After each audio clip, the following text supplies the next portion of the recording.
Dear students, आज के इस लेक्चर में हम चैप्टर नंबर 4 के एमसीक्यू सॉल्व करेंगे। चैप्टर का टाइटल है क्वाड्रेटिक इक्वेशंस।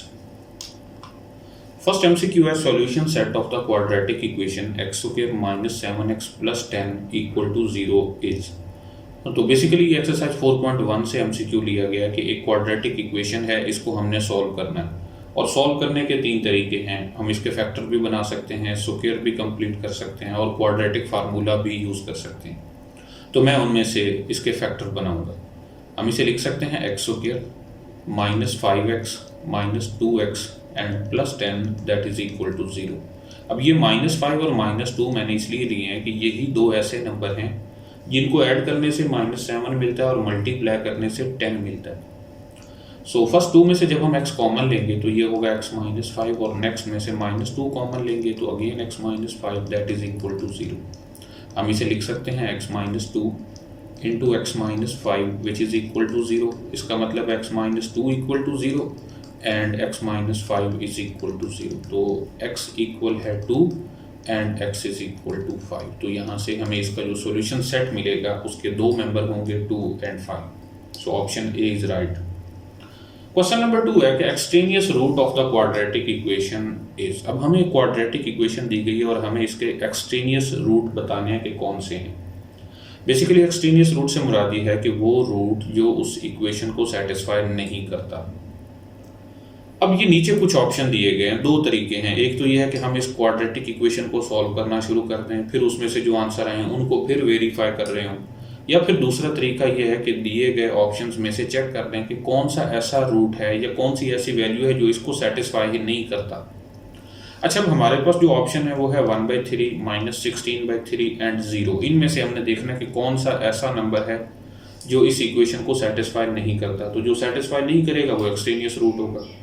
अच्छा, अब हम 1/3 को भी चेक कर सकते हैं, माइनस 16/3 को भी चेक कर सकते हैं, लेकिन सबसे ज़्यादा आसान है कि हम 0 को ट्राई करें। क्योंकि 0 को पुट करना ज़्यादा आसान है, तो जो आसान वाला नंबर है उसको पुट करने से फिर हम मुश्किल की तरफ जाएंगे। अगर हम x को 0 पुट कर देंगे तो ये इक्वेशन बन जाएगी 3 into 0 square plus 15 into 0 minus 2 times square root 0 square plus 5 times 0 and plus 1 and that is equal to 2। So left side पर 0 प्लस 0 माइनस 2 स्क्वायर रूट में 1 दैट इज इक्वल टू 2। तो ये तो बन गया -2 इक्वल टू 2। तो ऐसा तो नहीं होता। इसका मतलब यह कि 0 एक ऐसा नंबर है जो इसको सेटिस्फाई नहीं करता। तो यही हमारा राइट ऑप्शन होगा। तो सम टाइम ऐसे एमसीक्यूज भी हो सकते हैं जो देखने में बड़े लेंथी हो सकते हैं, लेकिन उनको जब आप सॉल्व करने लगेंगे तो कुछ ना कुछ ट्रिक यूज करते हुए आप उसे सिंपली सॉल्व कर सकेंगे। नंबर 3 है कि complex fourth roots of unity are. अब fourth roots of unity find करने के लिए हम ये इक्वेशन सॉल्व करते हैं x power 4 that is equal to 1। इस इक्वेशन को हम लिख सकते हैं x power 4 minus 1 power 4 is equal to 0। Basically ये 1 है लेकिन हमने इसे 1 पावर 4 लिखा है। ये बन जाएगा x square plus 1 and x square minus 1 which is equal to 0। So x square plus 1 equal to 0 and x square minus 1 equal to 0। तो यहाँ से x स्क्वायर इक्वल -1 और इसे सॉल्व करने से दो वैल्यूज मिलेंगी प्लस माइनस आयोटा, जबकि x स्क्वायर इक्वल 1 को सॉल्व करने से x की दो वैल्यूज मिलेंगी प्लस -1। तो 4 फोर्थ रूट्स ऑफ यूनिटी हैं जो कि हैं 1 -1 आयोटा एंड माइनस आयोटा। तो राइट ऑप्शन बी है। नंबर 4 है omega power -12 equals. Omega cube roots of unity है, तो ओमेगा पावर 3 जो है ये 1 के इक्वल होता है। हमें चाहिए omega power -12। So omega power -12 means that 1 over omega power 12।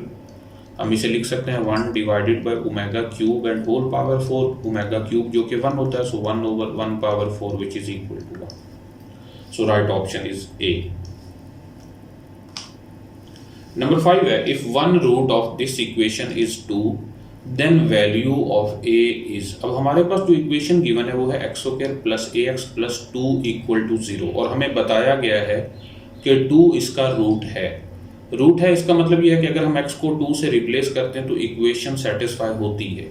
जब हम 2 पुट करेंगे तो ये बन जाएगा 2 square plus a into 2 plus 2 that is equal to 0 mean 4 plus 2a plus 2 which is equal to 0। हम इसे लिख सकते हैं 2a plus 6 is equal to 0। या फिर 2a इज इक्वल टू -6 या फिर a इज इक्वल टू -3। तो हमें पता चला कि a की वैल्यू -3 होनी चाहिए। नंबर 6 है 3 क्यूब रूट्स ऑफ -8 आर। अब क्यूब रूट्स ऑफ -8, इसके लिए हम क्या सॉल्व करेंगे, हम इस इक्वेशन को सॉल्व करेंगे x क्यूब इक्वल टू -8। इसको सिंप्लीफाई करेंगे x cube plus 8 that is equal to 0। तो यहाँ से हमें जो आंसर मिलने वाले हैं मैं जस्ट वो बताने लगा हूँ इस इक्वेशन को सॉल्व करके, वो होंगे -2 ओमेगा एंड -2 ओमेगा स्क्वायर। अब ये मैंने डायरेक्ट कैसे लिखा है, असल सवाल तो ये, हम इसको सॉल्व करते हैं x क्यूब इक्वल टू 1। तो यहाँ से हमें जो 3 क्यूब रूट्स ऑफ यूनिटी मिलते हैं वो होते हैं 1 ओमेगा एंड ओमेगा स्क्वायर। इसी तरह अगर हम सॉल्व करें x cube that is equal to a cube, a कोई भी नंबर हो और उसे क्यूब की फॉर्म में लिखा जाए, तो यहाँ से जो बनने वाले क्यूब रूट्स ऑफ यूनिटी होंगे वो होंगे, cube roots of a cube होंगे वो होंगे a omega and a omega square. अच्छा, अब जो हमें इक्वेशन गिवन है वो ये थी x cube equal to -2 cube.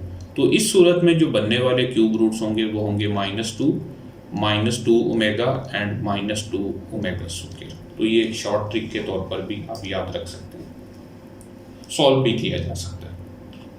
Number 7 है according to which theorem x minus a is a factor of the polynomial f of x if and only if f of a is equal to 0। तो ये basically एक theorem की statement है जो कि factor theorem कहलाता है। Factor theorem की स्टेटमेंट ये है कि x minus a is a factor of the polynomial f of x if and only if f of a is equal to 0। कि जब इस a को उस पोलिनोमियल में पुट करें और आंसर 0 आ जाए तो इसका मतलब ये होता है कि x माइनस a उसका फैक्टर है, और ये फैक्टर थ्योरम की स्टेटमेंट है। नंबर 8 है x plus a is a factor of this polynomial if and only if n is, n पर कंडीशन हमें मालूम करनी है। अब देखिए हमारे पास एक पोलिनोमियल है f of x is equal to x power n plus a power n, और दूसरी साइड पर x प्लस a है। अगर हम इसे 0 रखें तो x की वैल्यू -a होनी चाहिए, और हमें रिमाइंडर तब मिलेगा जब हम x को -a पुट करेंगे। So f of -a that is equal to -a power n and plus a power n। अब हमें ये पता है कि this is a factor, it mean that this is equal to 0, और ये 0 सिर्फ और सिर्फ उसी सूरत में पॉसिबल है जब यहाँ पर ये वाला माइनस इस ब्रैकेट से आउटसाइड आ जाए। अगर ये माइनस आउटसाइड आ जाएगा तो ये -a पावर n और plus a power n cancel होकर 0 बना देंगे, और ये माइनस आउटसाइड उसी सूरत में आ सकता है जब n ऑड हो। सो यहाँ पर राइट ऑप्शन बी होगा। नंबर 9 है if s is equal to alpha plus beta and p is equal to alpha beta, यानी sum of roots and product of roots को s और p से denote किया जा रहा है, then quadratic equation with roots alpha and beta is. ये exercise 4.6 से रिलेटेड है।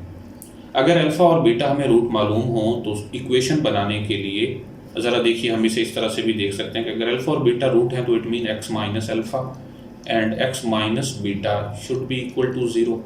Okay, so x square minus alpha x minus beta x plus alpha beta should be equal to 0, या फिर हम इसे यूं भी लिख सकते हैं x square minus alpha plus beta x plus alpha beta equal to 0। अब ये जो alpha plus beta है ये तो है s, so sx, और alpha beta p है that is equal to 0।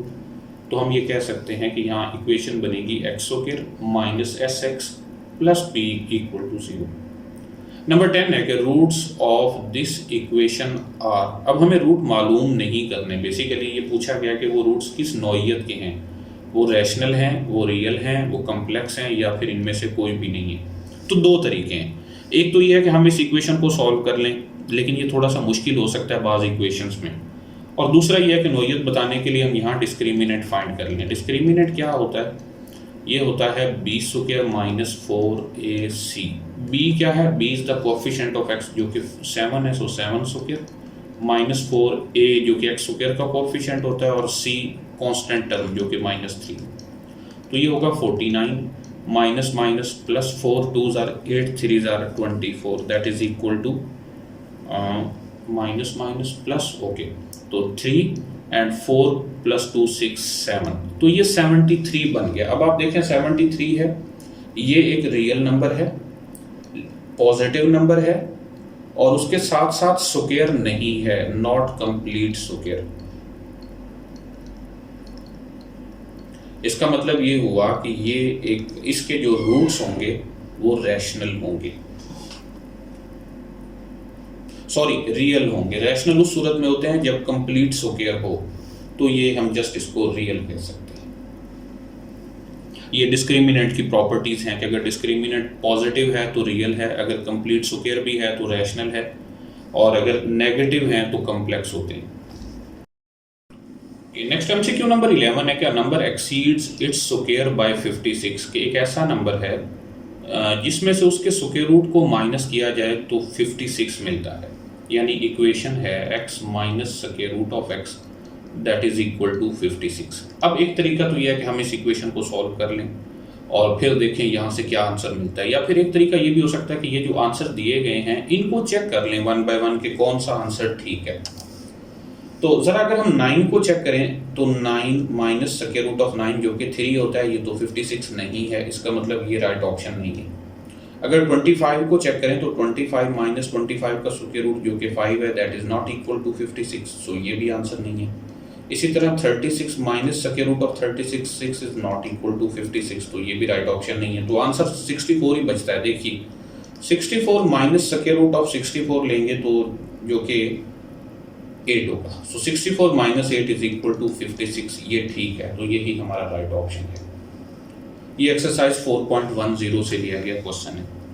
Number 12 है the sum of the roots of the equation is. अब सम कैसे फाइंड करते हैं? अगर हमें एक इक्वेशन दी गई हो ax square plus bx plus c equal to 0 और a 0 ना हो, तो उस सूरत में सम ऑफ द रूट्स इक्वल होता है minus b over a, minus coefficient of x divided by coefficient of x square. तो इस सूरत में s किसके इक्वल है? माइनस कोफिशिएंट ऑफ x जो कि माइनस c है and divided by coefficients of x square जो कि a है, तो ये इक्वल होगा जस्ट c ओवर a। तो राइट ऑप्शन a होगा।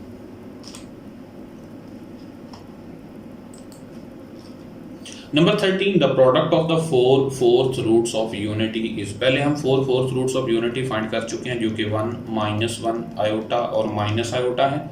हमें इनका प्रोडक्ट फाइंड करना है। सो 1 को माइनस 1 से, फिर आयोटा से और फिर माइनस आयोटा से मल्टीप्लाई करके देखते हैं क्या आंसर आता है। ये इन दोनों को मल्टीप्लाई करने से -1 और इन दोनों को मल्टीप्लाई करने से माइनस आयोटा स्क्वायर, तो माइनस माइनस प्लस हो जाएगा और ये आयोटा स्क्वायर जो कि -1 की इक्वल है। So 4 fourth roots of unity का प्रोडक्ट -1 है, जबकि क्यूब रूट्स ऑफ यूनिटी का product 3 cube roots of unity का प्रोडक्ट 1 होता है। नंबर 14 है if alpha beta are roots of this equation then 1 over alpha beta plus 2 over alpha beta equals. पहले तो इसको सॉल्व करते हैं। 1 over alpha beta plus 2 over alpha beta, इसे हम लिख सकते हैं एलसीएम लेंगे तो एलसीएम अल्फा बीटा होगा, तो 1 प्लस 2 दैट इज 3, तो 3 ओवर अल्फा बीटा। सो ये इक्वल होगा 3 divided by alpha beta is the product of roots, और प्रोडक्ट हमें मिलता है constant term divided by coefficient of x square, तो ये होगा 5 divided by coefficient of x square जो कि 2 है। ओके, ये बन जाएगा 6 डिवाइडेड बाय 5, तो राइट ऑप्शन ए है। ओके, नेक्स्ट एमसीक्यू नंबर 15 है 1 plus omega minus omega square whole power 8 equal. अब देखिए 1 plus omega minus omega square whole power 8, इसे हमें थोड़ा सा सिंप्लीफाई करना होगा। हम जानते हैं कि 1 plus omega square is equal to 0। अच्छा, तो यहाँ 1 प्लस ओमेगा को हम लिख सकते हैं माइनस ओमेगा स्क्वायर। सो 1 प्लस ओमेगा की जगह हम माइनस ओमेगा स्क्वायर पुट करेंगे, ये माइनस ओमेगा स्क्वायर पहले से और होल पावर 8, तो ये होगा -2 ओमेगा स्क्वायर होल पावर 8। अब पावर चूंकि पॉजिटिव है तो इसलिए माइनस पॉजिटिव में चेंज हो जाएगा, 2 पावर 8 और ओमेगा पावर 16। 2 पावर 8 जो कि 256 है, और ओमेगा पावर 16 को हम लिख सकते हैं ओमेगा पावर 15 इंटू ओमेगा, सो 256। ओमेगा पावर 15 को लिखेंगे omega cube power 5 into omega, omega cube जो कि 1 है, 1 पावर 5 इज अगेन 1, तो ये बन जाएगा 256 omega. So right option is C. Number 16 3x power 5 plus 6x minus 8 equal 4x power 6 is a polynomial of degree. देखिए हम इसको दोबारा यूं लिख सकते हैं 4x power 6 minus 3x power 5 minus 6x plus 8 that is equal to 0। तो आप देखें कि इसमें मैक्सिमम जो डिग्री इन्वॉल्व है वो 6 है, तो हम ये कहेंगे कि this is a polynomial of degree 6, maximum power. अच्छा, नंबर 17 है the roots of the equation are real if. अब डिस्क्रिमिनेंट पर कंडीशन की बात की जा रही है। हम ये जानते हैं कि अगर डिस्क्रिमिनेंट 0 से बड़ा हो तो उस सूरत में रूट्स रियल होते हैं, तो यहाँ राइट ऑप्शन ए है। सी भी बन सकता है, लेकिन मोस्ट अप्रोप्रिएट ऑप्शन ए है। Number 18 the degree of the constant polynomial is. अब कांस्टेंट पोलिनोमियल है फॉर एग्जांपल 5, तो 5 को हम लिख सकते हैं 5x पावर 0। इसका मतलब यह है कि कांस्टेंट पोलिनोमियल की डिग्री 0 होती है।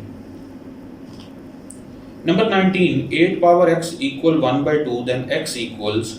अब देखिए 8 पावर x इक्वल है 1/2, इट मीन दैट हम इसे लिख सकते हैं 2 power 3 whole power x is equal to 2 power -1, क्योंकि 1/2 है तो 2 पावर -1 हो जाएगा। ये बन जाएगा 2 power 3x is equal to 2 power -1। So 3x will be equal to -1 या फिर x इज इक्वल टू -1/3। तो राइट ऑप्शन सी है। क्वेश्चन नंबर 20 है for any integer n omega power n equals. अब पूछा ये गया कि कोई भी इंटीजर आप इसमें पुट करें तो आंसर किस तरह का होगा। आप देखें, अगर ओमेगा पावर 1 लेंगे तो ओमेगा पावर 2 लेंगे तो again omega square, omega power 3 लेंगे तो आंसर 1 होगा, ओमेगा पावर 4 लेंगे तो हम इसे लिखेंगे ओमेगा क्यूब इंटू ओमेगा, तो आंसर अगेन ओमेगा होगा। तो इसका मतलब ये है कि जैसे जैसे पावर हम पॉजिटिव इंटीजर में बढ़ाते चले जाएंगे, चाहे नेगेटिव में भी ले लें तब भी ऐसा ही है। तो उस सूरत में हमारे पास आंसर या तो 1 होगा या ओमेगा होगा या फिर ओमेगा स्क्वायर होगा। तो राइट ऑप्शन बी है। नंबर 21 है if x minus 2 is a factor of this then a equals। अब चूंकि ये इसका फैक्टर है, इसका मतलब ये है कि रिमाइंडर 0 होना चाहिए। हम ऐसा सपोज कर लेते हैं कि f of x इक्वल है ax square minus 12x plus 4। तो चूंकि ये फैक्टर है, इसका मतलब ये है कि f of 2 that is equal to 0 and what is f of 2 that is a into 2 square minus 12 into 2 plus 4 which is equal to 0। हम इसे लिख सकते हैं 4a minus 24 plus 4 that is equal to 0, या फिर 4a माइनस 20 इक्वल टू 0, या फिर 4a is equal to 20, या फिर a is equal to 5। So right option is B. Number 22 है an equation is of the form. ये कुछ एक इक्वेशन दी गई है और इसके बारे में पूछा गया कि ये किस तरह की इक्वेशन है। क्या ये एक्सपोनेंशियल है, क्या ये रेडिकल है, क्या ये रैशनल है, या फिर ये रेसिप्रोकल है। अब देखिए एक्सपोनेंशियल इक्वेशन इस तरह की होती है जैसे 2 power 2x plus 3 multiply 2 power x plus 1 that is equal to 0। तो ये एक ऐसी इक्वेशन है जो एक्सपोनेंशियल इक्वेशन है, यानी कांस्टेंट की पावर में वेरिएबल इन्वॉल्व हो तो ऐसी इक्वेशन एक्सपोनेंशियल इक्वेशन होती है। तो ये तो एक्सपोनेंशियल नहीं है। रेडिकल वो इक्वेशन होती है जिसमें स्क्वायर रूट इन्वॉल्व हो, जैसे x square plus 2 that is equal to 5। ये रेडिकल इक्वेशन है, तो ये रेडिकल भी नहीं है। रैशनल वो होती है जो दो पोलिनोमियल्स की रेशो की फॉर्म में हो, जैसे ये है 5x square plus 3 divided by 3x plus 2 that is equal to 6। तो ये रैशनल भी नहीं है। तो एक ऑप्शन यही बचता है कि ये रेसिप्रोकल है। अब रेसिप्रोकल होती क्या है? ऐसी इक्वेशन जिसमें अगर x को 1/x से रिप्लेस कर दिया जाए और उस इक्वेशन में कोई चेंज ना आए तो ऐसी इक्वेशन रेसिप्रोकल इक्वेशन कहलाती है।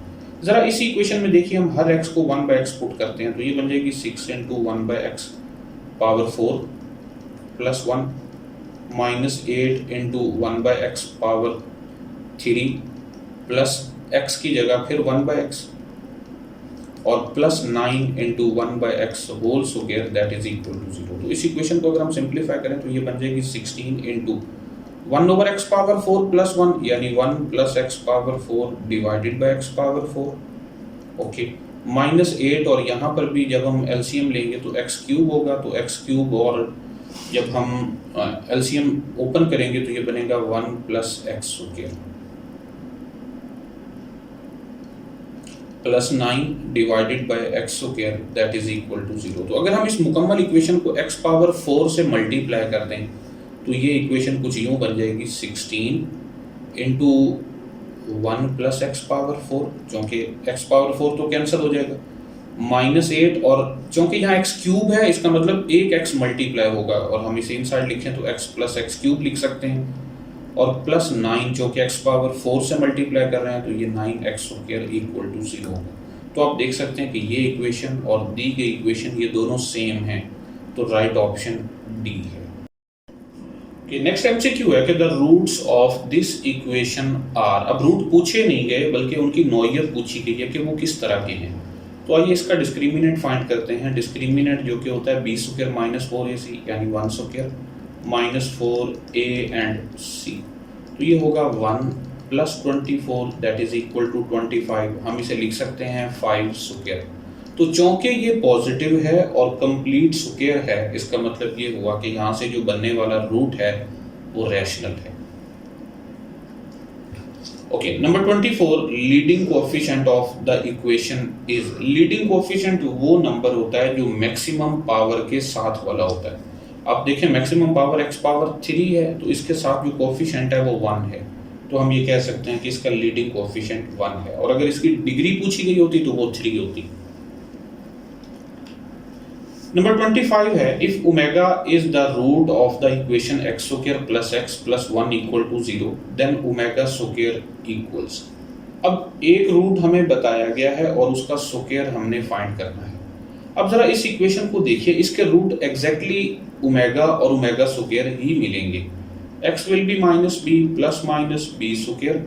बी स्क्वायर किसके इक्वल है यहाँ से यानी 1 minus 4ac divided by 2a, सो ये बन गया -1 plus minus square root of -3 it mean that square root of 3 iota divided by 2। तो ओमेगा हम ये लेते हैं -1 plus square root of 3 iota divided by 2, इसको हम ओमेगा लेकर चलते हैं। तो ओमेगा स्क्वायर दूसरा रूट है जो कि -1 minus square root of 3 iota by 2 है। तो यहाँ से राइट ऑप्शन सी है। Number 26, if alpha beta are the roots of this equation, then alpha beta equal. Alpha beta is the product of the roots और product of the root क्या होता है? Coefficient यानी constant term divided by coefficient of x square. तो यहाँ constant term है -b minus c, so -b minus c divided by coefficient of x square जो कि 1 है, so that is equal to -b minus c. So right option A होगा। Last MCQ है कि if alpha beta are the roots of the equation x square minus 4x plus 5 equal to 0 then alpha beta is equal to. तो ये same पिछले question की तरह ही है, हमें प्रोडक्ट फाइंड करना है जो कि होता है constant term divided by coefficient of x square, so that is equal to 5। तो यहाँ राइट ऑप्शन सी है।